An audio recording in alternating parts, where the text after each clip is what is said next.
I'm Brandon Smith, and I'm the workplace therapist. My entire purpose and passion in life is one singular thing, and that's to help you live a life free from dysfunction. And let's be honest, folks, dysfunction is everywhere. Our bosses, our coworkers, our neighbors, even that grumpy barista that pours your coffee. And sometimes, that dysfunction stares back at us in the face when we're getting ready in the mornings and we see ourselves in the mirror. Well, at the end of the day, life and work should not have to suck.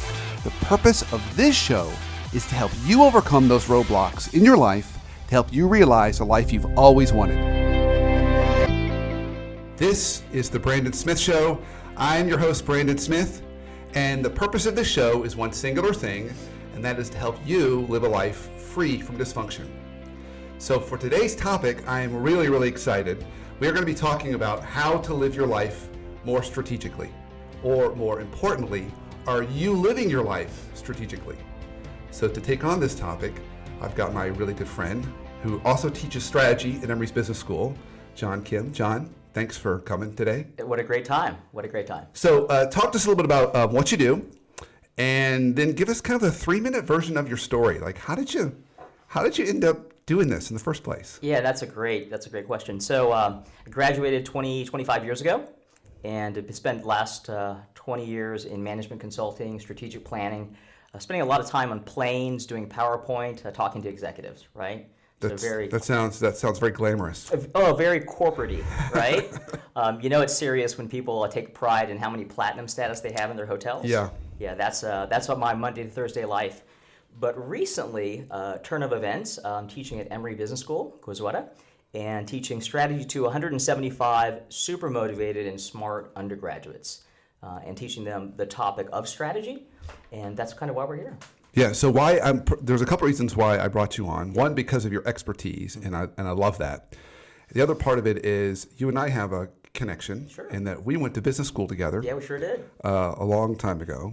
And I had to carry you the whole way. You carried me so far, Right. Still carrying me today. So when it comes to the topic of strategy, Yeah. only thing I can really remember is Porter's 5 Forces. That's about all I got. Yeah. So I was bringing you on partly because the common question I hear from my clients all the Sure. time is, how do I live more strategically, right? How do I go from working kind of in my business to on my business? You often hear that as that pivot point for entrepreneurs. Yeah, that's great. And so I thought, well, gosh, I need to bring John on to educate me, and because it's really about me and all my clients and listeners. So talk to us, John. If you had to just to kind of give us a little more entry point into this, if you had to give us kind of the main, maybe the big 3 principles in strategy today that we could apply to our careers and maybe in our lives, what would those be? It's so funny. First of all, consultants love the number 3. So I think 3 I didn't know that. 3 is a great place to start. Probably the first one is maybe the most kind of fortune cookie-like. It's really short. But it's basically that strategies, it's as important what you don't do. So right now, nowadays, there's so many things tugging at your time and so many options of things that you could do. It's really important for you to decide, what's going to help me to get to my long-term goal, and part of that is being very selfish with what you're going to do.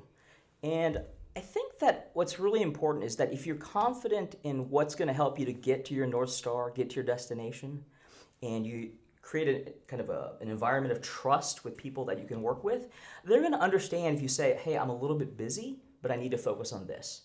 So I think one thing is carving out enough time for you to really focus and do the deep work to make you competent and good at what you do. Okay, so I'm reading between the lines. Does this mean I have to say no?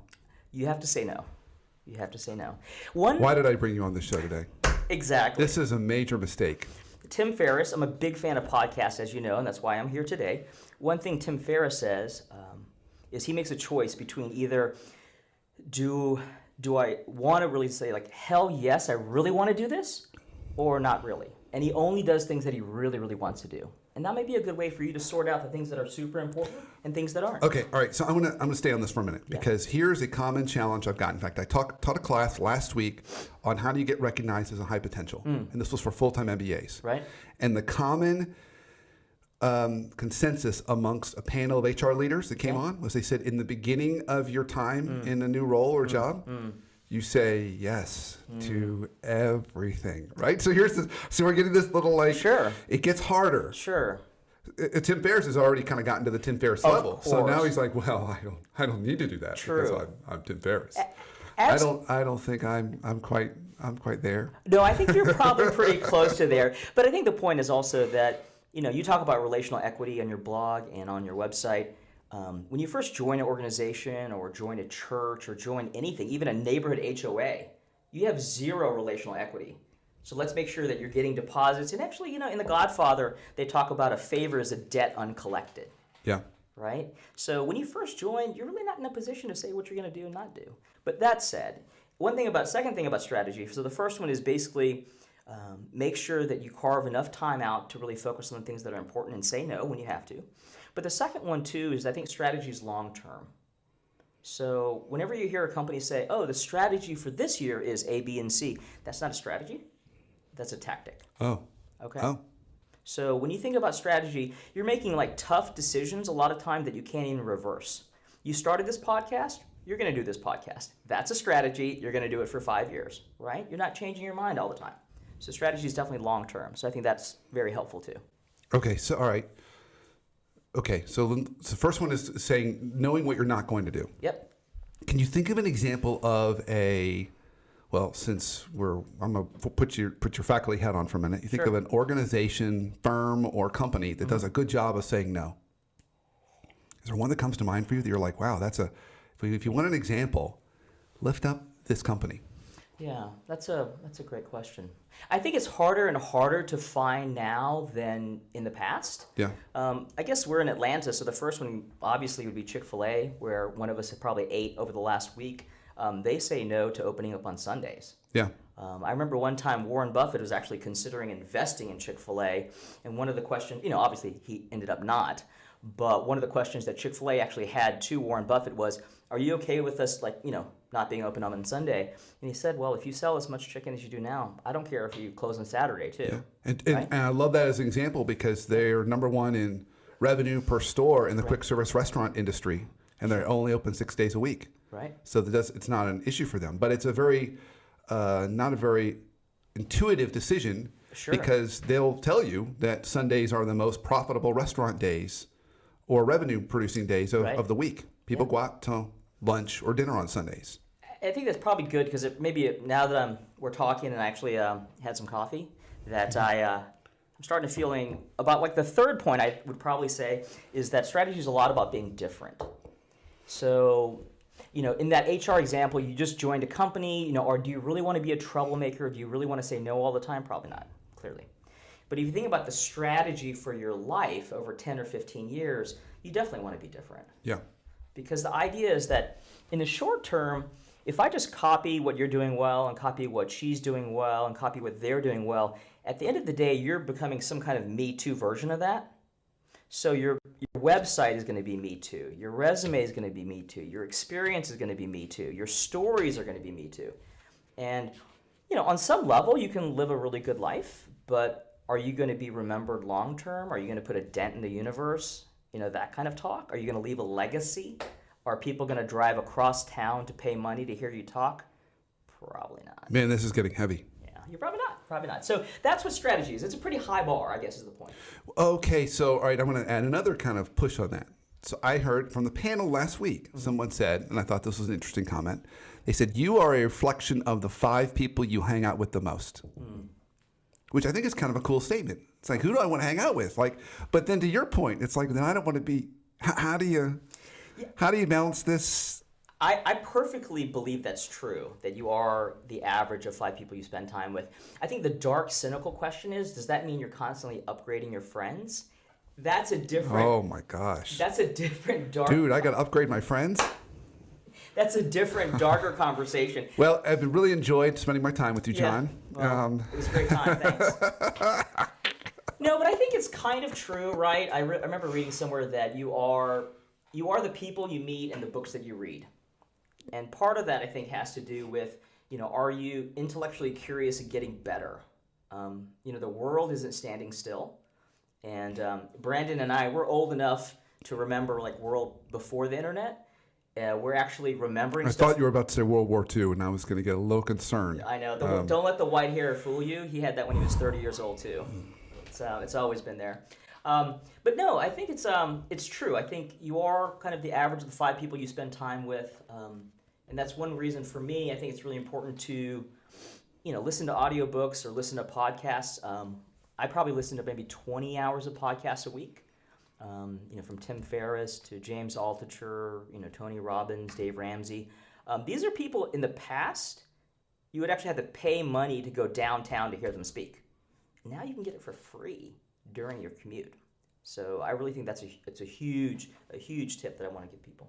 Okay. All right. So we've talked about saying no. We've talked about kind of this idea of differentiation. Yeah. What's maybe another point or takeaway for us? Around strategy specifically, right? Yeah, when you think about strategy, you think about how we could apply it to our careers and life. Mm-hmm. What are some other principles? Or another way to look at it too is what's been different.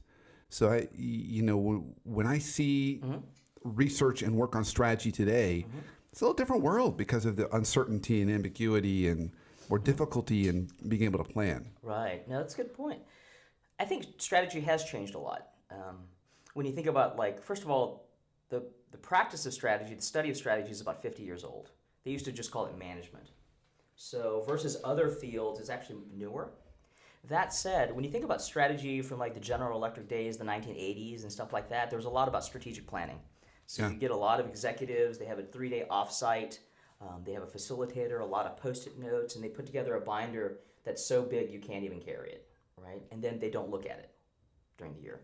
Well, like you said, things are changing so much that I think one way to think about strategy, especially as it reflects to your own life, is if you're 25 years old, don't try to come together with the perfect plan that you're going to follow for 40 years. That's foolish.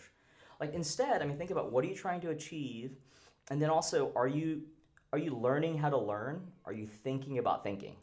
The big kind of GMAT word is metacognition. Right? Hold on, what now? Can you say that again? Don't try to spell it, but it's thinking about thinking. Metacognition. Yeah, thinking about thinking. Thinking about that's a little heavy, man. Let's watch him think about that. Ooh. No, but the idea is that do you have a learning organization? Are you yourself learning? Are you getting better? Do you know what's important, not important? These are skills and capabilities that even if you don't have a perfect plan today, if you have that skill set and you're able to do that, that's going to take you pretty far. So it's really about being flexible and being able to get better. Okay, so I want to add what I've seen in this and have you help me kind of clarify it a little bit. So before 2008, people still did the strategic planning deal, right? And they would set strategies, 5-year strategies, 10-year strategies. Now, I rarely see strategies go beyond 3 years if I'm working with a company, for example. And I hear more and more discussion, or whether people call it this or not, more of an appetite towards scenario planning versus strategic planning. Yeah, like it. So from what I understand scenario planning to be, and you can clarify this, it's essentially rather than saying, this is what we're going to do, it's kind of like, if these things happen, then this is what we're going to do. However, these other things could happen too, and then we're going to do this other thing. That's great. Right? So, for example, we might apply to, if we went back in the day, we're going to apply to business school. If we applied to Emory and we got in, then we would go. If we didn't get in, then we might wait another year, or we might apply to another school, whatever happened to be. So what's your thought about, is that how we should be thinking about things? I think it makes a lot of sense for a couple reasons. One, it shows kind of the rigor of your thinking, right? So you're thinking, pretend you're playing chess. You're not just moving one move ahead, but if I move that far, what are my next couple of options? So it's nice that you're actually thinking ahead. That's good. And number two, as you know, if you can work, a lot of the work we do nowadays is in teams, right? So you have a team of people to help you to do this. You have a team of people who help you to do a lot of things. If you have those kind of scenario planning and you work in a team kind of based environment and you let your team know what you're doing, they may come up with ideas way better than you would come up with yourself, right? So I think that's really important too. And then finally, I think this is something that I think companies want to do more of is don't overfund something. Pilot it, try it out before you put a whole bunch of money behind it and see what works. Nowadays with online and podcasts for that matter, you can actually A/B test. You can test and see what works better and then put more money behind that. So more testing, more kind of putting things out there, trying it. Yeah, I mean, even for undergrads, what I tell them a lot of times is that if they have a lot of passion around a certain industry or they really want to build a following, they should be blogging and writing about it. So dude, this like basically is underneath all this, you're saying we cannot be afraid of failure. Sure, you Right? should. Yeah, you should not. There's a lot to be said for testing yourself and testing, making yourself stronger by embracing or dancing with your fear, is what Seth Godin says, which is a weird thought, to dance with your fear. Do you like being on TV? It's something you got used to, right? Not something that came natural, right? Wait, we're on TV. It's true. It's true. It's true. It's true. So yeah, no, absolutely. And what I tell business students for sure is that one of the benefits of coming to a business school is that it's a pretty safe environment. I would much rather them to stutter or mispronounce something, have a typo on the screen in front of their peers versus at their job. So if you can find an environment where you're getting real feedback from people in a kind of a trusting way and you learn to not be defensive, that's a blessing. That's a complete blessing. So okay, all right. So we've got saying no. We got to be try and differentiate long term. There's a certain level of this kind of flexibility. Yep. And then there's also underneath that there's this idea that you've got to be willing to try some things, and if they don't work out, redeploy your capital, right, or resources, or in other words. Cup 8 and go on to something that's going to work. But that also means you can't view things as perfectly perfect.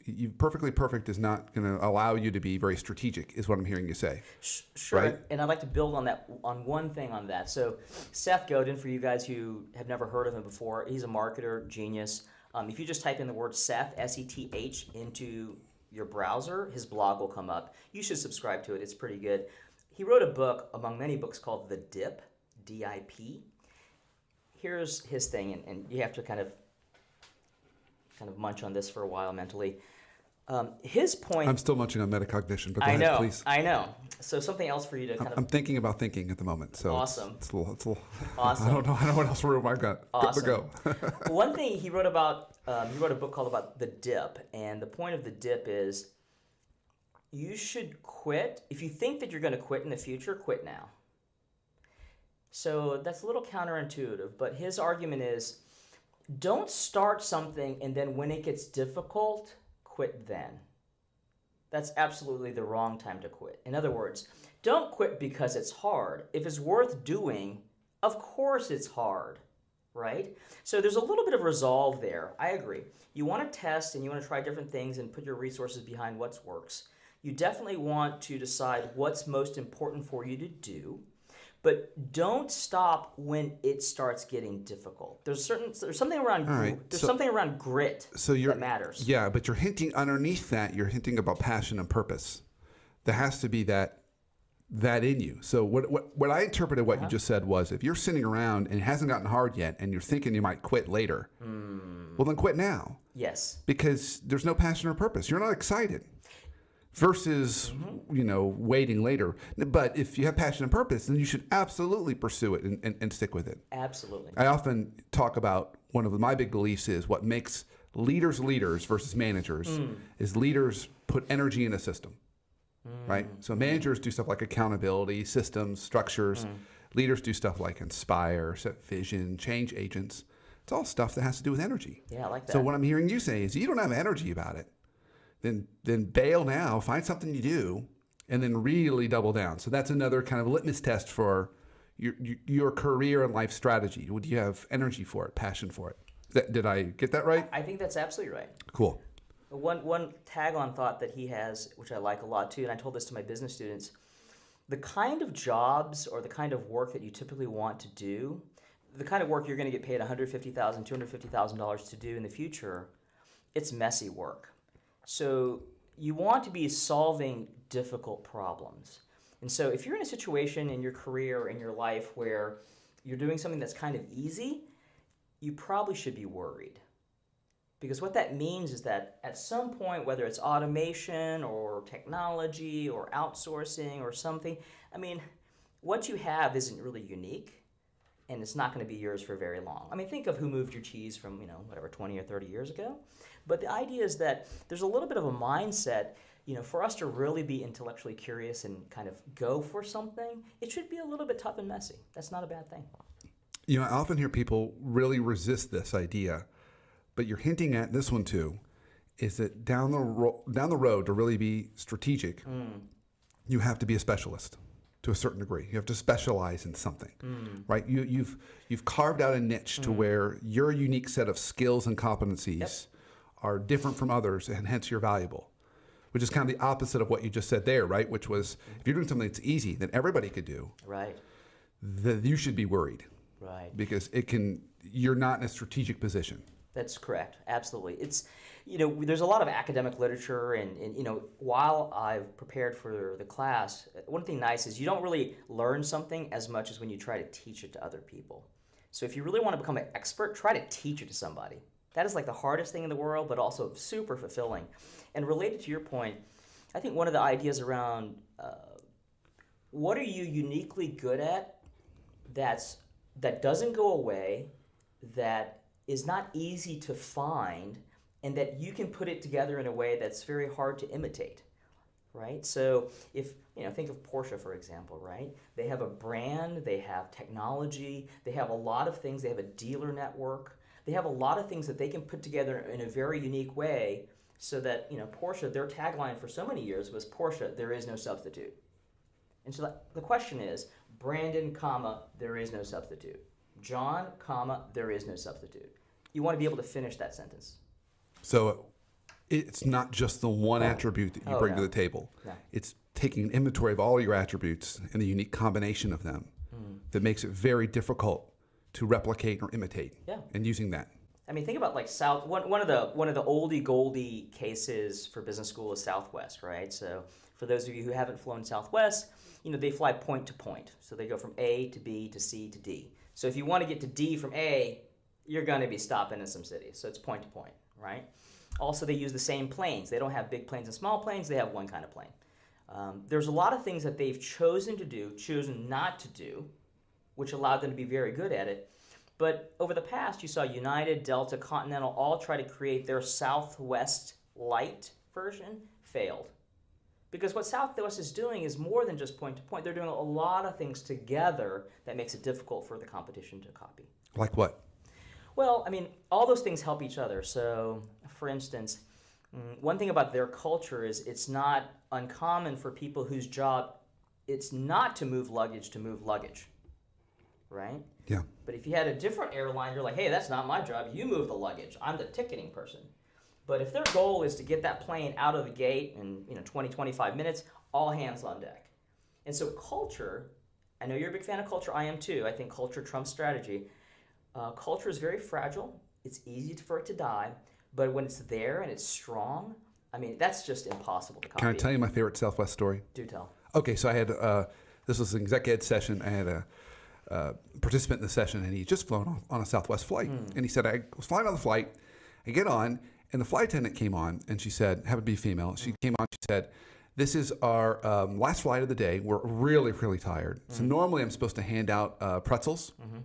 But I'm just too tired to do that. So what I'm going to do is I'm going to dump the pretzels here in the middle of the aisle. And as the flight takes off, they're just going to roll down the aisle. So just reach out and grab one. And that was exactly what she did. That's awesome. And he said everyone was just laughing, rolling with laughter in the plane as they were just reaching down, grabbing pretzels that they were going down the... That's amazing. And you couldn't get away with that in a lot of airlines. But because of Southwest's positioning, it works really well for them. That's amazing. That's awesome. Yeah, because I mean, they'd be like, that's gross, that's dirty. But the flip side is, that's exactly, I'm just as tired as she is, right? Absolutely. Absolutely. Yeah, and bringing in a little bit of humor. Okay, so attributes too. All right. Okay. So I'm going to pivot us a little bit. Yeah, sure, please. Thank you for helping us think a little bit more strategically about how we can be thinking about our life. I want to talk about if you had one life hack for us, okay, that would help us to live our life a little less dysfunctional, a little more productively, either personally or professionally. What's that life hack? So I'll have two. One is definitely listen to podcasts. I think that's first of all. In my classroom I have 175 undergraduate students, and they're very technology savvy. I would say probably of the 175, probably only 15 have actually listened to a podcast before I told them about it. Really? Yes. I'm surprised by that. Right. However, I mean, the amount of learning and fun you get in a podcast is amazing. So definitely subscribe to this podcast for sure. Amen. The second one, I think, also life hack is this. What I found is students will come to my office hours and they'll be worried about something. And my advice to them is this. If you're going to worry about something, be very deliberate in your worry. So don't worry about it a little bit for a couple months. Really focus, heads down, lock the door, don't go out, don't take phone calls, and super worry about it for a week or a weekend, and get it all out of your system and really think and analyze. Put together a plan, get it vetted through good friends or people, mentors, and then just execute it. Just be relentlessly executed. So in other words, the tip is, don't worry about things a half-inch deep for 3 months. That's not useful. Worrying is not progress. Okay? So worry very deeply, focus, and make a job out of worrying. I'm going to worry like crazy on this one problem, and then put together a plan and then execute it. So I think my dad worries like that, except that's all. But he's doing a lot of that. And My dad will call me up and say, "I've been thinking about the tires on your car." Really, really, Dad? My dad's 83. I'm like, Dad, I think you got other things to think about than the tires on my car. Dad, if you're listening, I love you. Yeah. I do. I love you. It's true though. I think all this, we can talk about good ideas and advice and strategy, and we all kind of struggle through this, but life is not a straight line. And I think another life hack is be very forgiving of yourself. I think the people that you and I tend to hang out with are pretty motivated individuals, and I think we need to be able to kind of be forgiving of ourselves, knowing that we're going to make it up later. But you know what I love about those life hacks is they tie into all the things you just talked about with strategy. Because podcast is getting more information. Worrying is if things don't feel right, really collect that, analyze that data, make a plan. Yeah. And then for forgiving yourself, it means you have to be okay with the fact that you and others make mistakes. Yeah, it's true. You can't be strategic if you can't do that. Yeah, sure. John, this is awesome. Fantastic. Okay, Good times. so thank you. First of all, thank you for coming. Sure. This was fantastic. So I'm going to summarize what I heard today. So what you kind of helped us with was A, we got to learn how to say no. Yeah. Okay, I almost kicked you out when you told me that, but thank you. I think really important. We can't be strategic if we can't say no. B, we've got to learn to be a differentiator. Like, what's our long-term place we're going to be? How can we get there? And then I heard kind of C, we've got to figure out how we can also be flexible and adaptable. So how we can be okay with change and adjust and not be so rigid in like a strategic plan, do A and B testing, right. Scenario planning, that kind of stuff. And then D, I heard attributes. It's not just about one thing, it's about the combination of things that you've got at the table. And then your life hack on how can we do better job of not only forgiving ourselves and others, listen to podcasts, and then you had one more. I did. Rewind the tape and listen to that you'll one. You'll have to listen to the podcast again, and you'll hear it again. So thank you all for listening today. I was thrilled that John was able to help us live our lives a little bit more strategically. And I would encourage you to listen and remember, every Tuesday at 9 a.m. Eastern is a new episode. So catch us next Tuesday, 9 a.m. Eastern on Facebook, facebooklive.brandonsmith/ at WP Therapist. And remember that if you want more resources on both what we're talking about today or other ways that I can help you or your organization, go to www.theworkplacetherapist.com. And because at the end of the day, my job is to help you live a better life, and work and life shouldn't have to suck. So until next week, have this week be an awesome week and have an awesome life.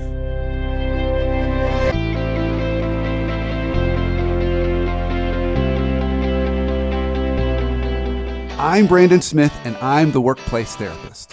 My entire purpose and passion in life is one singular thing, and that's to help you live a life free from dysfunction.